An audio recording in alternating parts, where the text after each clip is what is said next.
Passengers felt a huge quake, rushing like zombies, but don't worry, we have ample ammo to clear them. The scene became an auction, but fortunately everyone was well armed and swiftly handled all zombies, with the operator finding an exit. Neo walked up to the mirror and reached in, only to find himself in a magic show. He accidentally touched the mirror and instantaneously crossed over to another world. In that split second, he sprang from the bloody oxygen pod, yanking the tube from his staring at himself covered in tubes. Neo hadn't even processed it when the next scene dropped his jaw. There were only 2 oxygen pods in sight. Across stood a naked woman. Neo mused sci-fi vibes, but then a strange crab insect emerged. Before he could react, the crab insect clamped down on his neck, and just like that, all the tubes disconnected. The crab insect suddenly let him go, but before he could breathe easy, a crab man popped up behind him and wrapped him in a tight hold. Then, it was like he was being whisked away by a delivery service. Passing by pod, when Neo saw his lover inside, he immediately yelled her name at the top of. She sensed him too and raised her arm to break free, but Neo was in a frenzy and couldn't save her. Reluctantly accepted the crab insect's VIP service as a group of sentinels patrolled by Warlock. Luckily, these 2 little critters cleverly dodged the sentinels, and after removing the danger, they swiftly moved through the pipes to escape. Subtitles. They found numerous Matrix power plants around, with humans in blood red pods. What a dark joke. As they flew down, the spaceship was already waiting. The mechanical insect gently placed Neo on the bed, but he looked like he'd just finished a rough brawl. As he neared fainting, the crew quickly sent him into a virtual program to restore his consciousness, where he finally saw teacher Morpheus.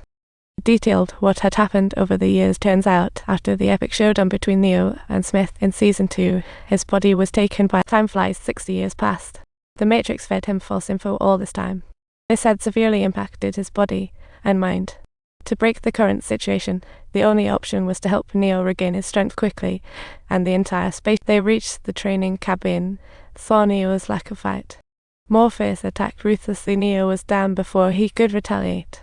To ignite Neo's superpowers, Morpheus held nothing back, giving him the beatdown of a lifetime, which made Neo cough up a mouthful of blood. The feeling of life-threatening sparked Neo's instincts, but that still wasn't enough. So Morpheus had to crank up the intensity. It was clearly to force Neo to awaken quickly. The fierce assault sparked Neo's potential again, kicking Morpheus right into the beams like a wrestling mat. Morpheus decided to drop another bombshell and told Neo that if he wanted to save his beloved Trinity, he had to get stronger. A barrage of attacks left Neo no chance to breathe. He began to bleed in reality, but under the crisis, Neo finally woke up. He even learned to tap into his vital energy and ultimately woke up in the real world. He touched the back of his head instinctively, sensing cold reality, when Captain Bug showed up to introduce the crew. And the 2 robots that rescued him, who had finally broken free from the AI control and joined the human side to talk about a tech upgrade. Now humans don't rely on old phones for teleportation. Specific doors or mirrors allow Matrix access, and virtual programs transfer to reality via magnetic resonance.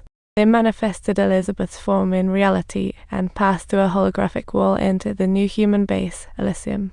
The entire base was collaboratively built by humans and machines. What a model of the tech era. Neo met an old friend, Niobe, who used to be Morpheus' lover and now became the leader of Elysium. Time truly is merciless. 60 years on, Niobe's an old lady.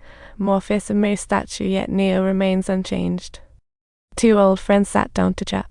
Turns out, after Neo was taken by the machines, there was a period of peace between humans and machines. However, humans continued leaving the theater to return to reality, leading to a shortage of machine resources and, well, at the same time, some machines united into a new faction, yet Zion stayed unaware, believing Neo brought them eternal peace.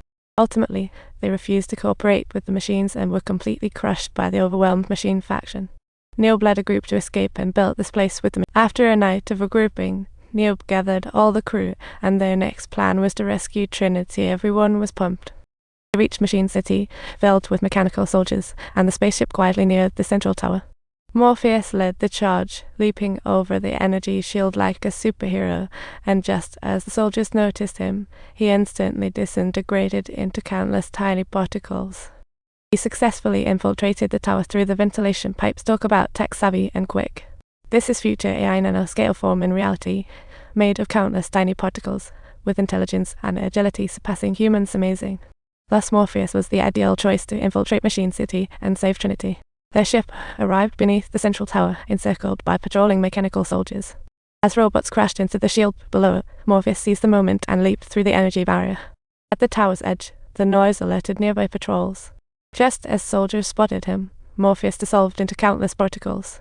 He navigated through the vent and successfully entered the tower, glancing around to find only 2 incubation pods. With his target directly, he leaped with determination, quickly reaching the top of the incubation pod, and with his maneuvering, the tightly sealed vents burst. Meanwhile, the external team started, cautiously crossed the passage, and entered the building. Without a moment to lose, they swiftly retrieved the sleeping Trinity from her pod, but since her consciousness was still in the virtual world, they had to be. If something goes wrong, Trinity's life is at risk. When ready, the crucial next step follows. Neo had to return to the Matrix and convince Trinity to willingly give up everything in the virtual world, but he had to face the watchful eyes of the Sentinels. If you like this video, subscribe for more exciting content.